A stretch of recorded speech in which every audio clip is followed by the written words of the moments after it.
मैंने दृष्टि की और देखो वह मेमना सिय्योन पहाड़ पर खड़ा है और उसके साथ 1,44,000 जन है जिनके माथे पर उसका और उसके पिता का नाम लिखा हुआ है।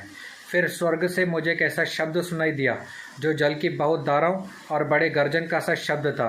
जो शब्द मैंने सुना वह ऐसा था मानो वीणा बजाने वाले वीणा बजा रहे हो, और वे उस सिंहासन और चारों प्राणियों और उन प्राचीनों के सामने एक नया गीत गा रहे थे।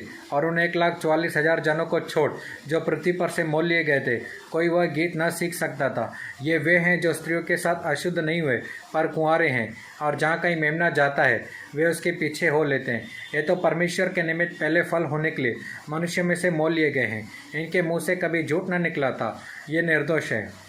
फिर मैंने एक स्वर्गदूत को आकाश के बीच में उड़ते हुए देखा, जिसके पास पृथ्वी की रहने वाली हर एक जाति और कुल और बादशाह और लोगों को सुनाने के लिए सनातन का सुसमाचार था। उसे बड़े शब्द से पुकार कर कहा, परमेश्वर से डरो और उसकी महिमा करो, क्योंकि उसके न्याय करने का समय आ पहुँचा है।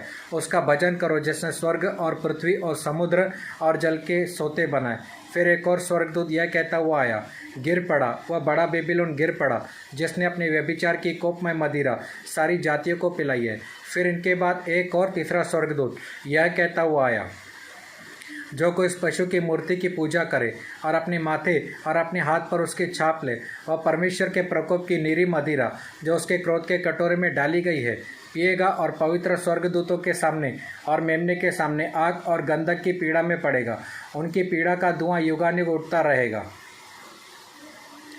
जो लोग उस पशु की मूर्ति की पूजा करते हैं और जो अपने माथे और अपने हाथ पर उसकी छाप लेते हैं, उनको रात दिन चैन न मिलेगा। पवित्र लोगों का धीरज और विश्वास इसी में है जो परमेश्वर की आज्ञाओं को मानते और यीशु पर विश्वास रखते हैं। तब मैंने स्वर्ग से यह बड़ा शब्द आते सुना, लिख, जो मृतक आपसे प्रभु में मरते हैं वे धन्य है। आत्मा कहता है हाँ, क्योंकि वे अपने सारे परिश्रम से विश्राम पाएंगे और उनके कार्य उनके साथ हो लेते हैं।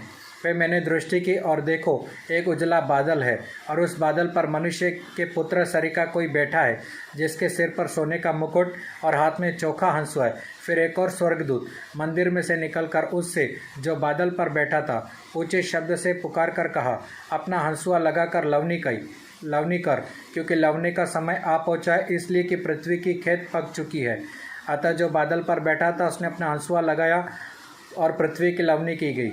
फिर एक और स्वर्गदूत मंदिर में से जो स्वर्ग में है निकला, और उसके पास भी चोखा हंसुआ था। फिर एक और स्वर्गदूत जिसे आग पर अधिकार था वेदी में से निकला, और उससे जिसके पास चोखा हंसुआ था ऊंचे शब्द से पुकार कर कहा, अपना चोखा हंसुआ लगाकर पृथ्वी की दाखलता के गुच्छे काट ले, इसलिए कि पृथ्वी की दाख पक चुकी है। अतः जिसके पास चोखा हंसुआ था और उसने अपना हंसुआ लगाया और पृथ्वी के दाखलता का फल काटकर अपने परमेश्वर के प्रकोप के बड़े रसकुंड में डाल दिया। नगर के बाहर उस कुंड में दाख रौंदे गए। उस कुंड से इतना लहू निकला कि घोड़ों की लगामों तक पहुंचा और 100 कोस तक बह गया। आमीन आमीन।